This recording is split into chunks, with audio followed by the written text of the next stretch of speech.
Good evening. This is part 2 of my last video. I was talking about properties and what to expect and what not to expect. I guess be aware. Be aware and ask the right questions. Also, I mentioned on yesterday's video, my videos are cutting off, and I guess I need to upgrade my phone. So I was looking at it, as long as it's working, then I'm fine with that. But actually, I need to upgrade it. But I want to come on here and continue to talk about credit. You know, we often forget about credit. And sometimes it causes us delays. Sometimes it causes us to pay a little bit more money down on whatever. I was giving an example on yesterday how in the 80s and early 90s, I did not understand credit. Actually, I didn't even think about it, being young. And I didn't think about my credit. I didn't think about checking my credit. Actually, I'm not sure if I knew what credit was back in the 80s, but in the 90s, that's when I became aware of credit and the credit issues, because I would go out just on a limb and try to purchase something, and I would always get turned down or had to pay extra money. And I couldn't understand the concept back then in the early 90s because I wasn't taught about credit. I would just go out on a limb and thinking, well, I want this and I want that. And I may have started off with good credit, but if you don't keep up with it and you're not aware of credit and how it works, then that's how most people just have bad credit, because they don't keep up with it, they don't monitor it. But to make a long story short, when I went to this budgeting class, they talked about budgeting money, saving money, and they also talked about your credit and the things that you need to be aware of. Keeping up your credit score and monitoring your credit, and make sure that if you have any negative things on your credit report, such as when I looked at mine, I had all those different addresses on there that needed to be taken off, because all you need is your current address. Then I had been married, so I had to straighten that up and clean that up. And what else I can think of? But I know those was the main two for me. Just getting the old addresses off and using the name that I'm currently using today. So monitoring your credit report, is very crucial these days, because everything is based on credit. Everything that we need is based on our credit and our credit history. How good do we pay our bills? Is our bills on time? Are we always late? They take all that into consideration now. Even the schools, if you're applying for a school, they will look at your credit score. If you're applying for, when I say school, I'm talking about colleges, universities. They will, look at all of that and take it into consideration. I know they did for me, because I was a lot older when I started college and attended universities. So they took mine into consideration Also jobs, jobs, they look at that and see if you're going to be a reliable, dependable employer. So they don't want to hire anyone that's not responsible if they can't pay their bills on time, they stay delinquent. They look at all of that and they determine, hey, if this person is going to be a great employer, going to be an asset to the company instead of a hindrance, of being late or lazy or never showing up or never completing a project. And, they take that all into consideration. And we know rental.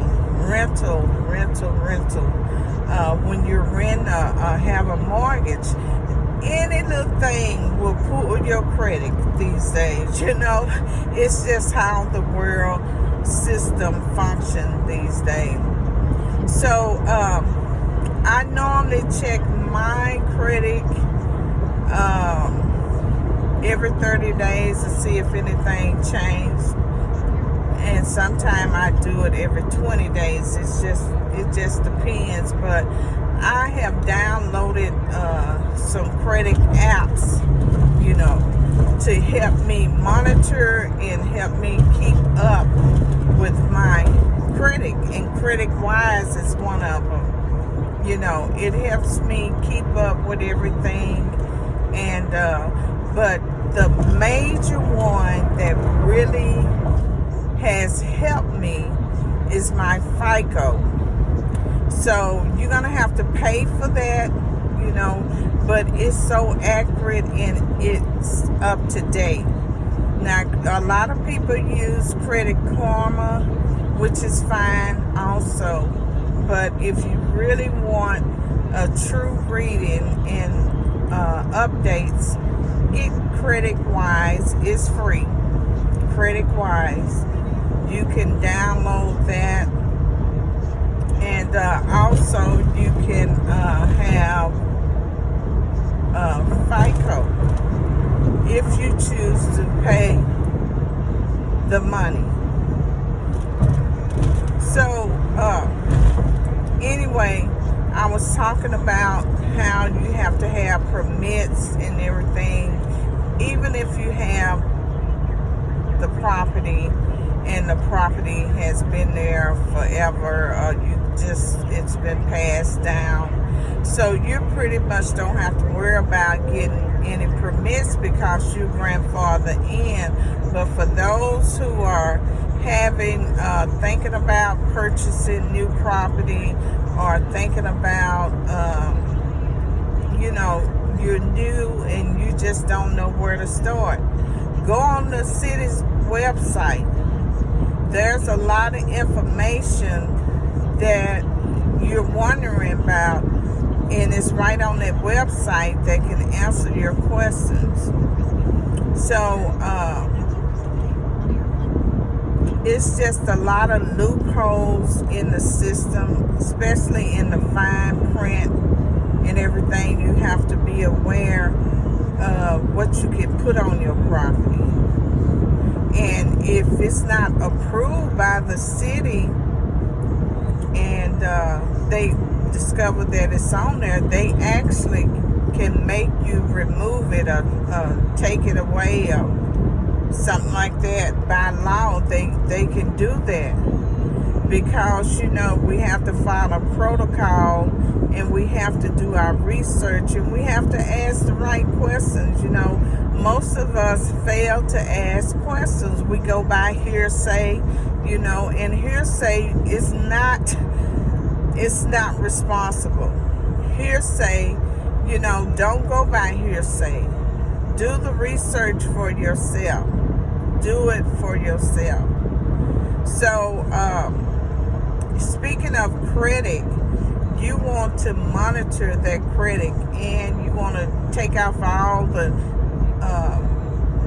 things that's not true, the negative, things. You want to take it off so it can boost up your credit score.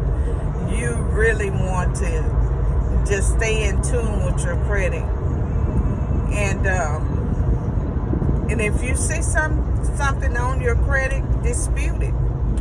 You know, one thing I have learned, if you go online and you're trying to dispute it, you know, it could come off or it could remain, because most of the time, by my experience, what I learned, half of them, you know, that they so busy and, you know, due to COVID and whatever other cases may be, the office may not be up to date on a lot of things due to COVID. So if you want to dispute something online, I wouldn't advise it. What I would advise doing the old-fashioned way is writing a letter, writing and dispute it. Mail it and you know, put it in writing.